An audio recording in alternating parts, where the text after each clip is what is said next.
그 남자 이야기만 듣고 있으면 웃음이 나고 나도 모르게 빠져들게 되더라고요. 점점 더 가까워지게 되었고 하루에도 몇 번씩 얼굴 보는 사이가 되었습니다. 그가 처음 볼 때부터 저를 흠모해왔다고 말하더군요. 이 나이에 사랑 고백이라니. 당황스러웠지만 설레어왔습니다. 저는 올해 42살 가정주부입니다. 결혼한 지 12년 정도 되었고 남편은 저보다 3살 많은 45살입니다. 10살 된 아들이 하나 있고요. 근데 1년 전 남편이 지방으로 발령받아 아이 교육 문제로 인해 사정상 주말 부부를 하게 되었습니다. 그래도 지방으로 가면서 연봉도 많이 올려받고 진급까지 하게 되면서 기분 좋게 떨어져 지내게 되었죠. 남편이 지낼 곳은 지역 공단지대인데 젊은 사람들이 많이 근무하다 보니 주변에는 온통 원룸 건물과 술집들이 즐비해 있더군요. 출근 일주일 전 남편이 근무할 회사와 공장도 구경해보고 근무 지와는 도보 10분 거리에 위치한 조용한 주택가에 풀옵션 원룸도 하나 구했지요.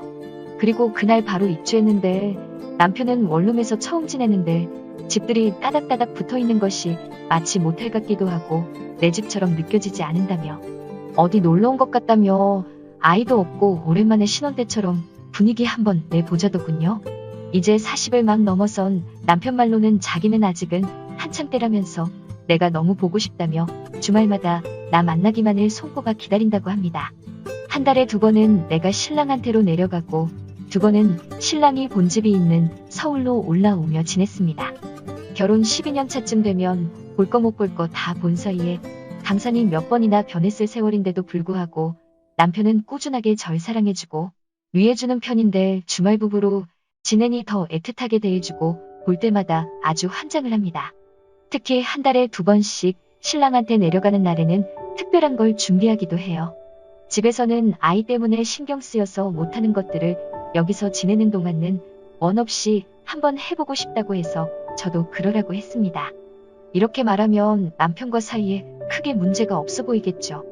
하지만 차마 남에게는 말 못한 부부만의 속 깊은 내용은 말하지 않으면 아무도 모릅니다. 오래 살다 보면 다들 말 못할 사정들이 한두 가지씩은 다 있다는 거예요. 토끼 같은 남자입니다. 거기서 늘 저는 불만이었고 지금은 반포기 상태지요. 그냥 그런가 보다. 제가 그런 쪽으로 딱히 밝히는 편이 아니라 다행인 것 같아요. 이제껏 가정적이고 나밖에 몰라주는 남편이 늘 고맙고 행복하다 여기고 살아왔습니다. 그런데 3개월 전에 우리 집 바로 옆집에 50대 초반에 중후하고 분위기 있게 생긴 이혼남이 이사 오면서부터 내 삶이 마구 뒤엉켜버렸어요. 어느 날 집안에서 쉬고 있는데 옆집에서 새로 이사 왔다며 앞으로 잘 지내보자고 인사를 왔는데 커다란 과일 바구니와 자기가 평소 즐겨 먹는다는 와인을 한 병 들고 말이죠. 직업이 건축 설계이다 보니 집에서 작업하는 경우가 많다면서 잘 부탁한다면서 인사를 온 거예요. 네, 안녕하세요. 이웃끼리 친하게 지내면 좋죠. 그 남자가 혼자 산다는 이야기에 나도 모르게 홍홍홍 하면서 끼를 부려대고 있다. 잘생긴 얼굴은 아닌데 깔끔하게 생기고 스타일이며 풍기는 분위기가 괜찮아 보였다. 어머, 뭘 이런 걸 다 가지고 오셨어요. 잘 먹을게요. 이혼하시고 혼자 사시는구나.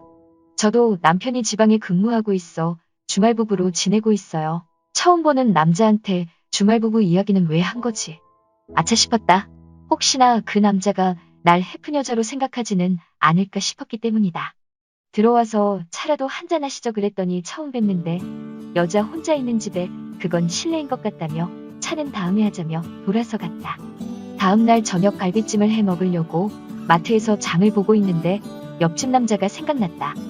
어제 과일도 받고 와인까지 받았으니 가만히 있을 순 없는 노릇 갈비찜을 만들어 가져다 주면 좋겠다는 생각이 번쩍 들었다. 서둘러 집으로 가서 갈비를 흐르는 찬물에 담가 핏물 2시간 정도 빼고 찜기에 넣고 각종 양념재료 넣고 배와 사과도 조금 갈아 넣고 50분간 푹 끓여냈다.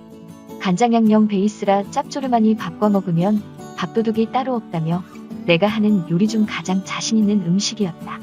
저녁 7시쯤 되었나. 띵동, 그 남자 집으로 갔다. 아저씨 앞집 아줌마예요. 잠시만요. 방금 씻고 나왔는지 강한 스킨 냄새와 머리는 덜 말랐는지 조금 촉촉한 상태였다. 갈비찜 만들었는데 어제 선물이 너무 고마워서 조금 가져와 봤어요. 입맛에 맞을지 모르겠네요. 아이고 뭐 이런 걸 다 챙겨오셨어요. 안 그래도 나이 먹고 혼자 사니 끼니 해결하는 게 제일 큰 문제였는데 집밥 안 먹어본 지도 1년은 된 것 같네요.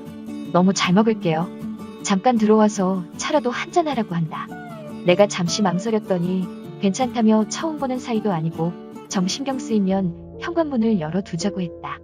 그렇게까지 말하는데 거절하면 실례일 것 같아 따라 들어갔다. 그 남자는 커피를 무척 좋아한다면서 각양각색의 로스팅된 원두와 커피 머신기도 보유하고 있었다. 그렇게 인연이 되어 가끔 그 남자 집에 들러 커피를 얻어먹으며 친하게 지내게 되었어요. 근데 문제는 아이 학교 보내고 나면 낮에 하루 종일 집에만 있고 옆집 아저씨도 혼자 집에 있었기에 하루에도 몇 번씩 시도 때도 없이 그 집을 드나들게 된 겁니다. 마치 내 집 드나들듯이 말이죠. 아저씨도 날 별로 귀찮아하지 않았고 오히려 말동무도 하고 좋아하더군요. 나랑 낮에는 수다 떨다가 밤에 일하는 게 더 집중이 잘 된다면서 내가 너무 자주 왔다 갔다 하니깐 문 열어주는 것도 귀찮다며 아예 현관 비밀번호까지 알려주시더군요. 그리고 점점 더 친해져서 점심을 매일 같이 먹게 되었어요. 호칭도 오바라 부르기 시작했고 그 사람은 제 이름을 불렀고요. 물론 남들이 보기엔 오해할 수도 있으니 비밀 친구처럼 지내기로 했습니다. 오빠 어디 바람이라도 쐬고 싶네요. 시간 되세요? 라고 물었다. 물론 되지. 어디 가고 싶은데? 그냥 아무 때나요? 될 수 있으면 집에서 멀리 떨어진 곳으로 가고 싶어요. 그 남자는 나를 조수석에 태우고 벨트까지 직접 채워주고 나서 차를 몰기 시작했다. 차를 1시간 30여 분 달려서 도착한 곳은 인천의 한서의 바닷가였다. 인적이 많이 드문 조그만 포구였다. 작은 마을에는 허름한 집들과 동네 주민 몇몇 분만 지나갈 뿐 인적이 무척이나 드문 곳이었다. 어때? 여기 진짜 조용하고 좋지? 친한 친구의 고향 마을인데 조금 구석진 데 있어 아는 사람만 아는 곳이라고 했다. 차 안에서도 바다 풍경이 훤히 내려다 보이고 차창을 내렸더니 시원한 바람이 불어왔다. 그리고 그 남자는 내 옆에 가만히 있더니 빛과 당신이란 노래를 틀더니 아무런 말 없이 내 왼쪽 손에 자신의 오른손으로 손깍지를 끼웠다. 나도 그때의 분위기로선 그 정도는 뭐 좋았다. 하지만 갈수록 그 남자가 좋아졌다. 그 남자 옆에 있으면 심리적으로 든든하고 웃긴 표정 웃긴 행동들 많이 하는데 원래 남자답고 무뚝뚝한 성격인데 요즘 따라 제 앞에서 막 이상한 춤도 추고 웃긴 연예인 따라 하기도 하고 그냥 그 남자랑 함께 있으면 일상이 너무 웃기고 즐거워요. 특히 그 남자가 손깍지 끼는 걸 무척 좋아하는데 소파에 앉아 드라마 같이 볼 때 손만 잡고 있어도 너무 편하고 행복해요.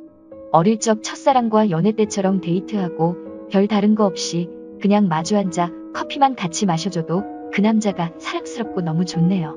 남편이 싫은 것도 아니고 크게 불만사항도 없었지만 옆집 남자를 만나게 되면서부터는 남편과는 행복하지는 않았구나, 이런 게 행복이구나 싶어요.